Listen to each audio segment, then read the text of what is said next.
ہم جو کردار ادا کر سکتے ہیں ثالثی کا وہ کردار ادا کر رہے ہیں، اور یہ ہمارے لیے کہ آپ سمجھتے نہیں ہیں بڑی بات ہے کہ ہماری اہمیت گزشتہ جنگ کے بعد اتنی ہو گئی ہے کہ ہم ایران، امریکہ اور اسرائیل کے درمیان ایک اہم ثالثی کی حیثیت سے جو ہے وہ کام کر رہے ہیں؟ وہ آپ اہم کہہ لیں یا کچھ کہہ لیں، ہمیں امریکہ کے اشاروں پہ کام کرنا ہے، وہ اہم ہو یا نہ ہو۔ امریکہ ہمیں استعمال کر رہا ہے اور ہم استعمال ہو رہے ہیں۔ اور امریکہ ایک دنیا میں ایک چیز یاد رکھیں، آپ جتنے مرضی تگڑے ہیں، کسی کو آپ کے تگڑے پن کا ڈر ہے نا تو آپ بڑے کامیاب ہیں، لیکن اگر وہ ڈر ختم ہو جائے نا تو آپ پوری طرح ناکام ہو جائیں گے۔ ابھی تک تو امریکہ ایک کا طرف ڈر تو آپ چلیں بقول آپ کے سر، اگر ہمیں ڈر ہے اور ہم ڈر میں ان کے ساتھ نہ صرف ثالثی کر رہے ہیں ان کے کہنے کے مطابق، بلکہ ہم ان کے پیس بورڈ میں بھی جو ہے بڑے فوری طور پر اپنے طور پر ہی فیصلہ سازوں نے فیصلہ کر کے جو ہے وداؤٹ پارلیمان انہوں نے اس میں شریک ہو گئے ہیں، لیکن کیا بھارت نہیں ڈر رہا ہے جو وہ اس میں شامل نہیں ہو رہا؟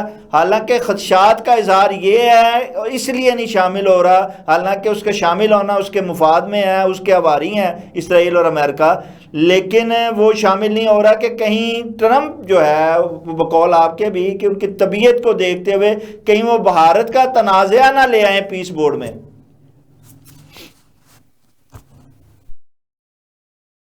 بالکل پاسبل ہے۔ آپ کہتے ہیں وہ حلیف تھے، حلیف تھے، ہیں نہیں۔ جو پچھلے دنوں جو کچھ قدم اٹھائے ہیں اس سے امریکہ اور بھارت کے آپس میں تعلقات اچھے نہیں رہے۔ ایک اور بات یاد رکھیں، دنیا میں تعلقات جو ہیں یہ آپس میں باہمی تجارت سے آگے بڑھتے ہیں اور دنیا ترقی بھی کرتی ہے۔ آپ 1928 سے لے کے 40 تک دیکھیں، جنگ عظیم 2 کے ابتدا تک یورپ میں ابتر حالت تھی، اس قدر ابتر حالت تھی کہ ملک مہنگائی حد سے زیادہ بڑھی ہوئی تھی، لوگوں کے پاس پہننے کو کپڑے نہیں تھے۔ وہ بوریاں جو خوراک کے لیے آتی تھی نا، وہ لوگ انہیں کاٹ کے تو اپنے کپڑے بناتے تھے، چنانچہ حکومتوں نے آرڈر کیا کہ یہ جو کپڑا بنا رہے ہیں نا آپ بوریوں کے لیے، اس پہ کوئی ڈیزائن پرنٹ کر دیں تاکہ لوگ جب کپڑے پہنے تو ان کے ڈیزائن کچھ نہ کچھ نظر آئے اور کپڑا لگے کہ وہ شاید قمیص کے لیے یا شلوار کے لیے بنایا گیا تھا۔ اور وہ 8-10 سال انہوں نے ایسے گزارے۔ وجہ صرف یہ تھی کہ انہوں نے باہمی تجارت آپس میں ختم کر دی تھی، اور جب انہیں تھوڑی سی عقل آئی تو انہیں باہمی تجارت دوبارہ شروع کی۔ ٹرمپ نے جو کیا ہے نا، اس نے سارے ملکوں کے ساتھ ٹیرف بڑھا کے تجارت ختم کر دی ہے۔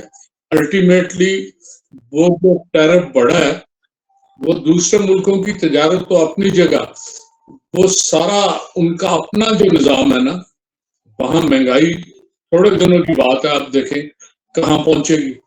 اور وہ مہنگائی صورتحال ٹرمپ کی صورتحال بگاڑے گی، امریکن گورنمنٹ کی صورتحال بگاڑے گی۔ یہ بات ٹرمپ کو سمجھ نہیں آ رہی۔ اگر یہ بات ٹرمپ کو سمجھ آ جائے تو شاید یہ ٹیرف لگانے وہ بند کر دے۔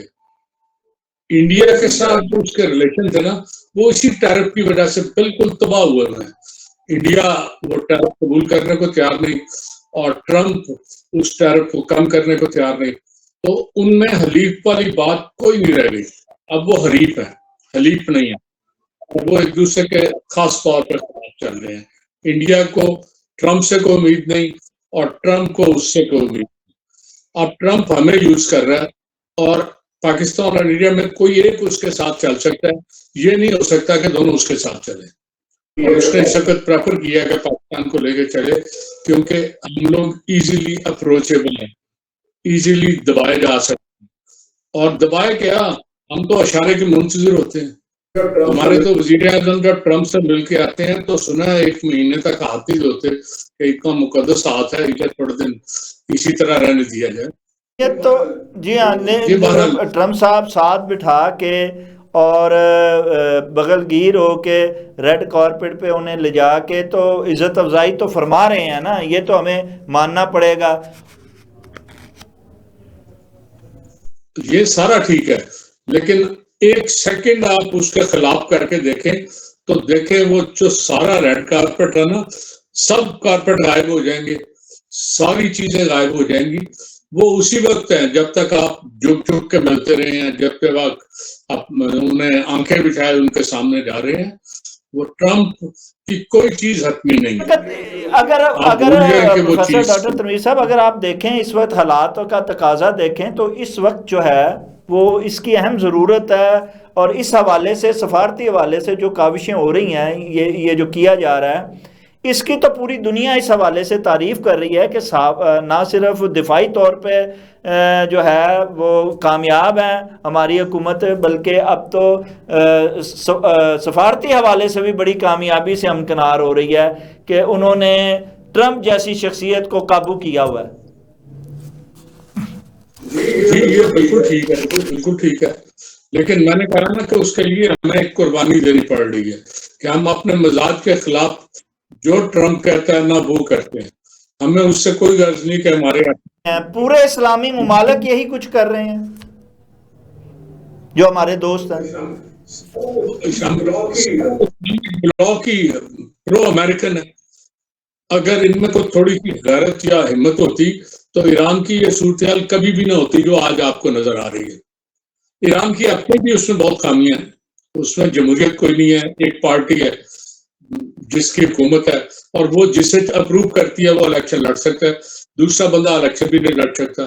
تو جب آج کے جمہوری دور میں جبکہ ہر جگہ لوگ آزادی چاہتے ہیں، آپ اس طرح پابندی لگائیں گے تو یقیناً لوگوں کو موقع دیں گے.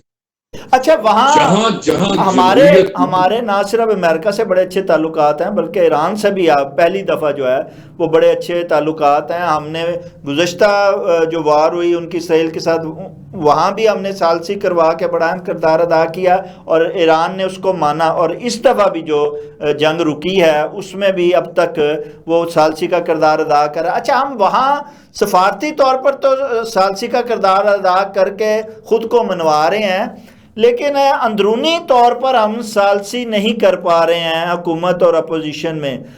اپوزیشن متحد ہو رہی ہے ایک پیج پر، اور حکومت جو ہے وہ اپنے اتحادیوں کے ساتھ بھی متحد ہوتی دکھائی نہیں دے رہی ہے.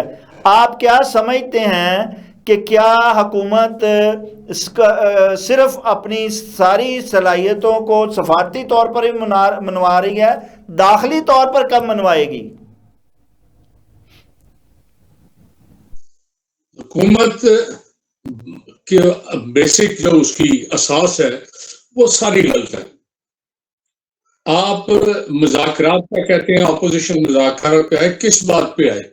میں اور آپ ایک کام کرتے ہیں اور آخر میں یہ آپ کا حصہ یہ میرا حصہ ہے، میں آپ کا حصہ بھی لے کے بیٹھ جاؤں تو کیا وہ کہتے ہیں نا کہ جنگل میں شیر نے اور ایک دوسرے جانور نے مل کے شکار کیا تو انہوں نے کہا بانٹ لیتے ہیں. شیر نے کہا یہ لوگ 3 حصے کیے ہیں، ایک حصہ میرا اور دوسرا حصہ میں جنگل کے بادشاہ کے طور پہ لے رہا ہوں، اور یہ تیسرا حصہ تمہارا ہے، تم نے ہمت ہے تو اٹھا کے دکھاؤ. اب وہ ہمت والی بات جو ہے نا وہ کہیں نہیں نظر آ رہی مجھے اپوزیشن میں. کیسے کوئی چیز لے نہیں سکتی. یہ کہتے ہیں مذاکرات کریں، لیکن اس میں سے یہ چیزیں نکال دیں کہ یہ بات نہیں کرنی کہ ہم غیر جمہوری انداز میں آئے ہیں، ہم نے یہ کیا، تو یہ ساری چیز چھوڑ دیں تو کس بات پہ مذاکرات کریں. تو یہ میرا نہیں خیال، مذاکرات نہیں ہوں گے، کبھی نہیں ہوں گے. اگر ہوئے تو نئے الیکشن کی ایک جو نئی کہہ رہے ہیں کہ الیکشن نئے کرائے جائیں، اگر اس پہ فیصلہ ہو جائے تو شاید ہو جائے، ادروائز کوئی میرا نہیں خیال کہ مکالمہ ان کے درمیان ہو پائے گا.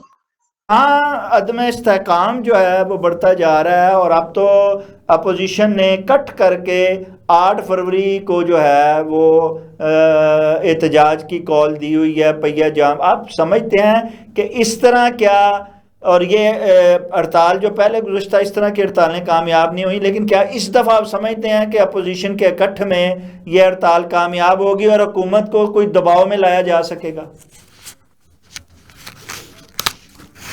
یہ ہڑتالیں جو ہے نا بنیادی طور پہ لوگوں کو متحرک رکھنے کی ایک کوشش ہے. لیکن جس دن لوگوں نے نکلنا ہے نا، انہوں نے کسی کی ہڑتال کا انتظار نہیں کرنا، کسی کی کال کا انتظار نہیں کرنا. وہ ویسے نکلیں گے حالات کی وجہ سے. حالات تو بہت اچھے نہیں ہیں. آپ کہیں مہنگائی، تو مہنگائی آسمان پہ چھو رہی ہے. آپ اندازہ نہیں لگا سکتے کہ لوگ اتنے دکھی ہیں. میں روز میرے پاس کوئی نہ کوئی آیا ہوتا ہے اور بیچارے صرف آٹے کو ترس رہے ہوتے ہیں کہ آٹا نہیں مل رہا. ہمارے پاس آٹا بھی نہیں ہے، اگر آٹا ملتا ہے تو کسی طرح. تو اتنے برے حالات میں لوگ جب ہونا تو کسی وقت بھی اٹھ سکتے ہیں، اور جب وہ اٹھیں گے نا تو کوئی انہیں روک نہیں سکے گا. آپ کہیں گے کہ نہیں وہ جی اس وقت گورنمنٹ مستحکم، کوئی گورنمنٹ استحکام میں اس وقت ہوتی ہے جب وہ لوگوں کی سوچ کو سمجھ رہی ہو، لوگوں کے احساس کو سمجھ رہی ہو، لوگوں کے جو ذہنوں میں بات ہے نا اس کے مطابق کام کر رہی ہو. یہاں تو لوگ بیچارے ترس رہے ہیں، برا حال ہے ان کا.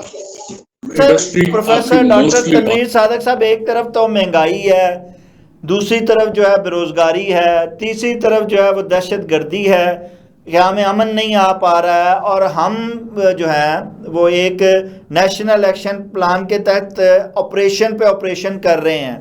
اس پر خیبر پختونخوا وزیر اعلیٰ کا کہنا ہے کہ تیرا آپریشن نہ روکا گیا تو ہم نئی حکمت عملی اپنائیں گے، جبکہ ہمارے جو امیر جماعت اسلامی ہیں ان کا کہنا ہے کہ جناب یہ جو آپریشنز ہیں ان سے امن نہیں آئے گا، اس نظام کے ڈھانچے کو ہی بدلنا پڑے گا، یہ گلے سڑے نظام کے. دنیا کا مستند اصول ہے جی کہ جب بھی فیصلہ ہوتا ہے، ختم کوئی چیز ہوتی ہے، وہ مل بیٹھ کے حل ہوتی ہے. فوجیں کبھی اپنے ملک کو تسخیر نہیں کرتی. فوجیں حفاظت کے لیے ہوتی ہیں. پوری دنیا میں فوجوں کا احترام ہوتا ہے. چند لوگ ایسے ہوتے ہیں فوج میں جن کی وجہ سے کچھ کنفلکٹ پیدا بھی ہو تو ان لوگوں کے خلاف لوگ کیا بولے. فوج آپ کا ایک ادارہ ہے جس کا احترام آپ پہ فرض ہے اور آپ کرتے ہیں. ہمارے ملک کے لوگ بھی احترام کرتے ہیں، لیکن وہ چاہتے ہیں کہ فوج کی بجائے جہاں پہ کنفلکٹ ہے اس کا سیاسی حل تلاش کیا جائے. وہاں کے لوگوں کو، مقامی لوگوں کو انوالو کر کے دیکھا جائے کہ کیا چیز ہمیں چاہیے، کیا انہیں چاہیے، اور اس کے مطابق فیصلے کیے جائیں. یہ جو آپریشن ہے نا، یہ کہاں تک اپنے لوگوں کو ماریں گے؟ اس کی کوئی لمٹ ہوتی ہے، اور یہ تو بڑھتی جائے گی. ایک محلے میں آپ کو کم آ رہے ہیں نا تو 10 دن تک پروفیسر لوگ ڈاکٹر تنویر صادق صاحب یہ اپنے لوگوں کو نہیں مار رہے، وہ تو دہشت گردوں کو مار رہے ہیں، ان کے سہولت کاروں کو مار رہے ہیں آپریشن کے ذریعے. کوئی بندہ دہشت گرد میرے محلے میں گھس کے دکھائے، جب تک اس کے تعلقات محلے کے لوگوں سے نہیں ہوں گے، الیکٹ نہیں ہوگی، وہ میرے محلے میں آ ہی نہیں سکتا. کہاں سے دہشت گرد آ گئے ہیں؟ یہ کہتے تو وہ سہولت اپنی ہے جگہ نا پروفیسر، وہ سہولت کار ہیں، ان کو بھی تو سدے باب کرنا ہے. سہولت کار جب آپ کہتے ہیں نا تو وہی بندے جو آتے ہیں نا ان کے رشتہ دار عزیز جو وہاں ہوتے ہیں، تو جب عزیز رشتہ دار وہاں پہ ہیں تو اس کا مطلب ہے اس بندے کا اس آبادی سے ان لوگوں سے کوئی تعلق تو ہے. تو تعلق والے لوگ بیچارے بھاگے ہیں، اور اس کے کسی کا رشتہ دار جب مارتے ہیں تو افسوس تو اسے لگا رہتا ہے، اس سے کنفلکٹ بڑھتا ہے، کم نہیں ہوتا.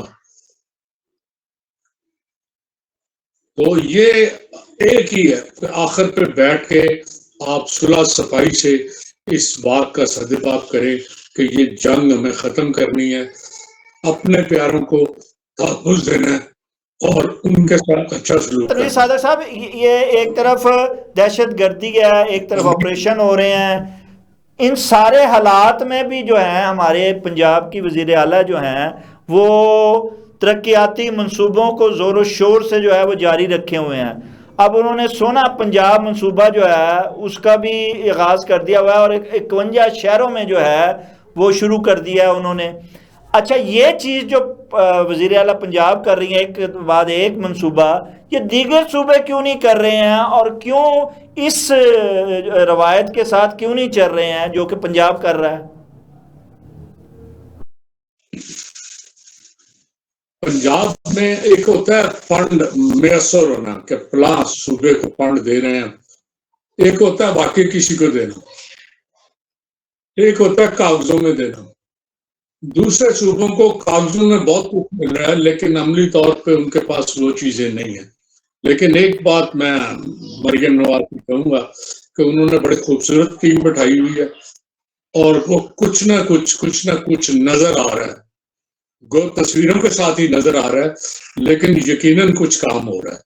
اس سے کچھ نہ کچھ لوگوں کو فرق پڑ رہا ہے. خاص طور پہ میں جس علاقے میں رہتا ہوں وہاں تو خاصی چینج آ رہی ہے. میں ڈائمنڈ کے قریب ہی رہتا ہوں، مریم نواز مجھ سے 2 کلومیٹر دور ہے، تو ہمارے علاقے میں تو بڑی بات کیوں نہیں ہوتی؟ آپ تو بڑے سینئر کالم نگار ہیں، آپ اتنے قریب رہتے ہوئے سارے ملتے ہیں، آپ کیوں نہیں مریم نواز صاحبہ سے ملتے اور کیوں کوئی جو ہے وہ اچھی تجاویز ان تک نہیں پہنچا رہے؟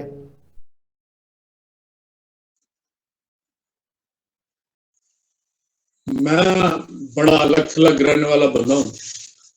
میں آپ کو ایک اور بات بتاؤں، میں کسی زمانے میں میاں نواز شریف صاحب سے میری الیکشن آئی تھی، تو جب یہ سرور پیلس تھے نا تو میں نے انہیں کہا، میں آج کل فارغ ہوں، میں نے پری میچور ریٹائرمنٹ لی تھی ان دنوں 50 کی گئی تھی، تو میں نے کہا میں چاہتا ہوں کہ تھوڑا سا تنظیم کا کام کریں.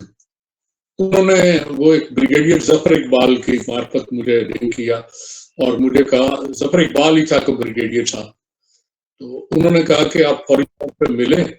کھوسر صاحب کو بھی ہم نے کہا اور ایک ذہین قادری تھے شاید، ان کو کہا تو آپ شروع کر دیں کام. میں گیا، کھوسر صاحب سے ملا، کہتے ہیں نواز شریف کو تو کچھ پتہ نہیں کہ یہاں صورتحال کیا ہے، زمینی حقائق ہم جانتے ہیں، تو آپ انہیں دوبارہ فون نہ کریں، آپ کو الیکشن لڑنا ہو تو آپ میرے پاس آنے، آپ کو الیکشن لڑا دوں گا.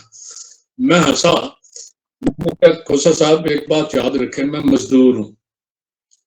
جس طرح عام مزدور سارا دن مزدوری کرتا ہے اور شام کو وہ جا کے اپنے بچوں کو کھلاتا پلاتا ہے، میں اسی طرح ٹیوشنسٹ بھی ہوں، ٹیچر بھی ہوں. میں سارا دن مزدوری کرتا ہوں تو میں اپنے بچوں کو بھی دیتا ہوں. فائنینشلی میں اس قابل خود کو نہیں سمجھتا کہ میں الیکشن لڑوں. پھر میں آپ کے ساتھ چلوں گا. 10 دن بعد مجھے پتہ چلتا ہے کہ مجھے آپ پسند نہیں یا آپ کو میں پسند نہیں، ہو سکتا ہے ہم مل کر چلے، تو تھوڑے دن مجھے کام کرنے دے. تو کہنے نہیں کام کی بات نہیں کرنی، وہ ہمارے لیے مشکل ہو جائے گا، تم بس آرام سے بیٹھو، میں رابطہ کروں گا. میں تو اس طرح کا گورنر ہوں، میں وہاں سے گزرتا ہوں تو لوگ پریشان ہوتے ہیں. گورنر صاحب خود خرید کے آیا تو میں ظہیم قادری مجھے ایک دن ملے، میں نے بات کی، آپ کہتے ہیں پروفیسر ہاں ڈاکٹر تنویر صاحب کہتے ہیں نواز شریف ہو، شہباز شریف ہو یا مریم نواز ہو، ان کے پاس جو ان کو مشورے دینے والے ان کی جو ٹیم ہوتی ہے وہ صحیح لوگوں کو نہ ان تک پہنچنے دیتی ہے، نہ ہی مشاورت کرنے دیتی ہے اور نہ ہی وہ خود کرتے ہیں. یقیناً نہیں وہ پہنچنے دیتے، بلکہ وہ جو میں جب میاں صاحب آئے ہیں تو میں نے کوشش کی تھی، تو ایک عمران صاحب کے کیا ان کا نام ہے، ان کے وہ سیکٹری سے ان دنوں کام کر رہے، آج کل وزیر ہیں وہ، تو میں ان سے رابطہ کیا. پروفیسر آپ بڑے بڑے لوگ جا کے اس ولیمے میں شامل ہوئے جو ان کے جنید صفدر صاحب کی تھی، تو آپ نہیں شامل ہوئے؟ تو آپ کو دعوت ولیمہ میں بھی دعوت نامہ نہیں ملا؟ بڑے بڑوں کو ملا اور انہوں نے بڑے اتراتے رہے ہیں صافی حضرات. میں اس کیٹیگری میں نہیں آتا، میں الگ تھلگ میں لکھتا ہوں اور بس اپنے گھر سے بیٹھ کے چلے ٹھیک ہے، اچھی بات ہے، بلکہ جتنا دور رہا جائے. میں تو یہ سمجھتا ہوں آپ جیسے سینئر لوگ اور جو صحیح سچ کی آواز بلند کرتے ہیں وہ اگر حکمرانوں سے دور ہی رہیں تو ہی آواز بلند کر سکتے ہیں، تو ہی حقائق کو جو ہے وہ منظر عام پر لا سکتے ہیں.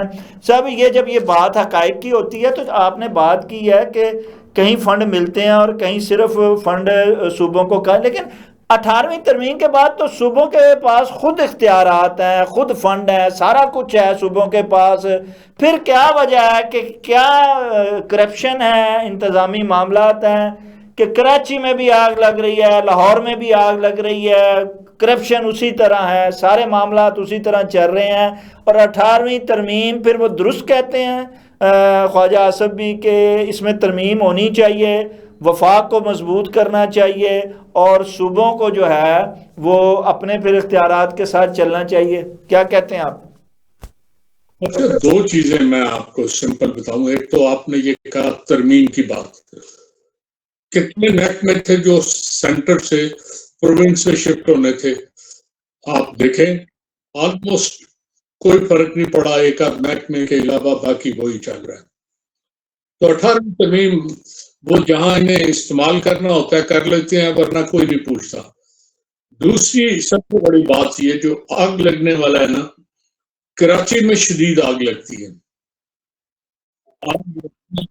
آگ جب بھی لگتی ہے نا، اس کا ایک طریقہ کار ہے کہ اب لگ گئی ہے پھر تھوڑی پھیلتی ہے پھر تھوڑی. کراچی میں تو لمحوں میں لگتی ہے، اور اتنی لگتی ہے کہ وہ روک نہیں سکتا. اور یہ اسی وقت پاسبل ہوتا ہے جب ایک منظم انداز سے لگائی جائے. میں دور سے کہتا ہوں کہ کراچی میں کوئی مافیا انوالو ہوگا جو آگ لگاتا ہے، اور اس کا مقصد یا بتا لینا ہوتا ہے یا کوئی کنسٹرکشن مافیا ہے، وہ گرائیں گے، نئے سرے سے بنائیں گے. 2-4 مہینوں میں لوگ بھول جائیں گے کہ پلازے میں کیا ہوا تھا، کتنی دکانیں تھی، کون دکاندار تھے. وہ نئے سرے سے بنے گا، لوگ بلیک میل ہوں گے، کچھ کو دکانیں ملیں گی، باقی نئے بلڈرز وہ نئی بنائیں گے، وہ نئے ریٹ کے مطابق دیں گے. کنسٹرکشن کا ریٹ بھی کریں گے، وصول کریں گے لوگوں سے. تو یہ کسی مافیا کی بیک کے بغیر اتنی کامیاب آگ لگائی نہیں جا سکتی. کرپشن یہ ساری چیزیں اس میں انوالو ہے نا، اور ساتھ مافیا جو کہ حکمرانوں کے ساتھ بیٹھا ہوا ہے، اور یہ ساری دنیا جان چکی ہے، راز افشاں ہو گیا. بالکل آپ نے درست فرمایا، آگ لگتی نہیں ہے، لگائی جاتی ہے لیکن عام عوام اس میں جل جاتی ہے، مر جاتی ہے. اور یہاں کسی کے کان پہ نہ مرکز کے جوں رینگ رہی ہے، نہ صوبائی حکومتوں کے کان پہ جوں رینگتی ہے. کیا عام عوام مرنے کے لیے، جلنے کے لیے، سڑنے کے لیے رہ گئی ہوئی ہے؟ آپ کچھ کہیں، آپ کا کوئی عزیز بھی منسٹر ہو نا، تو اس کے اپنے انٹرسٹ ہیں، تو اسے کیا مصیبت پڑی ہے کہ اپنے انٹرسٹ چھوڑ کے آپ کے لیے کام کرے گا؟ انہیں پیسے ملتے ہیں ہر چیز کے، اور جب حصہ مل رہا ہے تو ہر چیز. میں نے بڑے بڑے لوگوں کو دیکھا ہے کہ بڑے کروڑ کے ساتھ آتے ہیں کہ یہ میں نہیں ہونے دوں گا، اگلے دن پتہ چلتا ہے انہیں رقم مل گئی ہے، اور وہ کہتے ہیں میں دیکھ رہا ہوں.